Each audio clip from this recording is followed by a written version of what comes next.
रानी दुर्गावती मध्य प्रदेश की एक ऐसी गौंड महारानी जिनका राज्य जबलपुर से लेकर नागपुर तक फैला हुआ था। एक ऐसी महारानी जिन्होंने अकबर को खुला चैलेंज दिया था। एक महारानी जो रानी लक्ष्मीबाई के कंधों से कंधा मिलाकर लड़ी।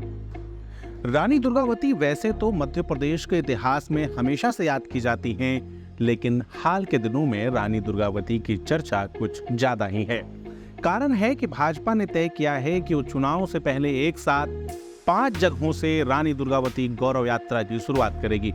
ये कहा जा रहा है कि रानी दुर्गावती के बहाने भाजपा जनजातीय समुदाय को साधना चाहती है। नमस्कार, मैं सौरभ कुमार और आप देख रहे हैं आयुध।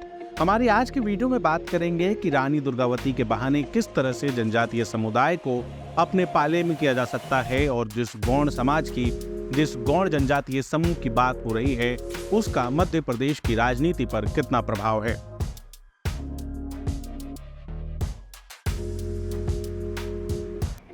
मध्य प्रदेश की राजनीति में जनजातीय समुदाय ने हमेशा से एक जरूरी भूमिका निभाई है। मध्य प्रदेश की जनसंख्या में बड़ी संख्या में जनजातीय समुदाय के वोटर्स हैं और ये 100 से ज्यादा सीटों पर राजनीति को सीधे सीधे प्रभावित करते हैं।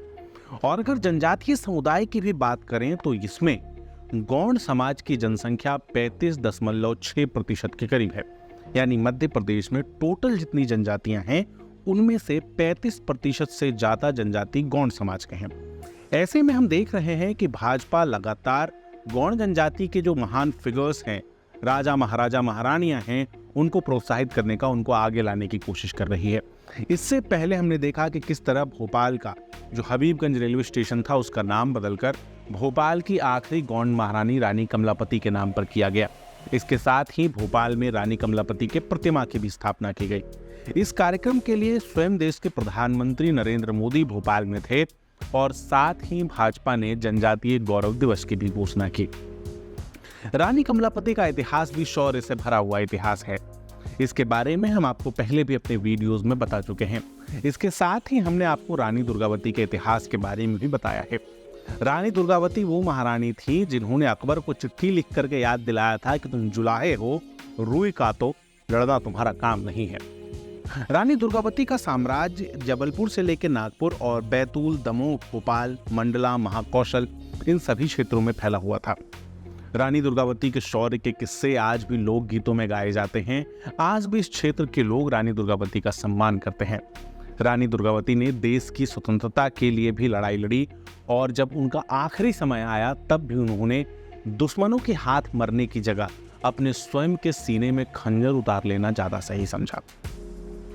ये तो हुई रानी दुर्गावती की वीरता, लेकिन अब जब भाजपा 5 स्थानों से एक साथ रानी दुर्गावती की गौरव यात्रा निकाल रही है, जब पूरे देश में रानी दुर्गावती के शौर्य को याद किया जा रहा है, तो शौर्य के बहाने जनजातीय वोटर्स, गौंड वोटर्स को भी साधने की तैयारी है।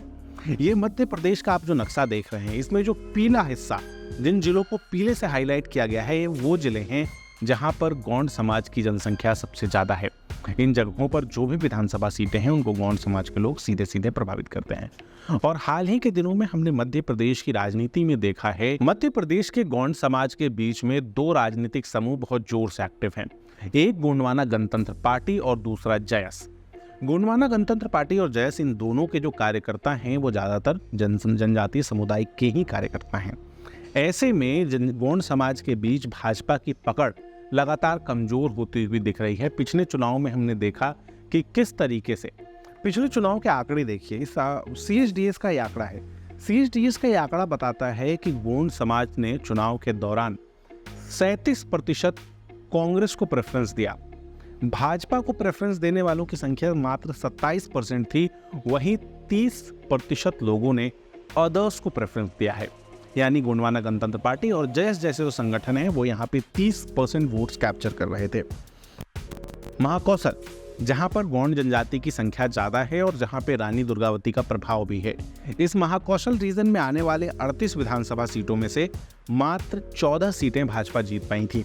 वहीं 23 सीटों के ऊपर कांग्रेस का कब्जा रहा था। इसके साथ ही हम जब और समीकरण देखते हैं तो ये समझ में आता है कि अगर 2023 में भाजपा अपनी सरकार मध्य प्रदेश में बनाना चाहती है तो जरूरी है कि गौंड समाज के ज्यादा से ज्यादा वोट भाजपा को मिले।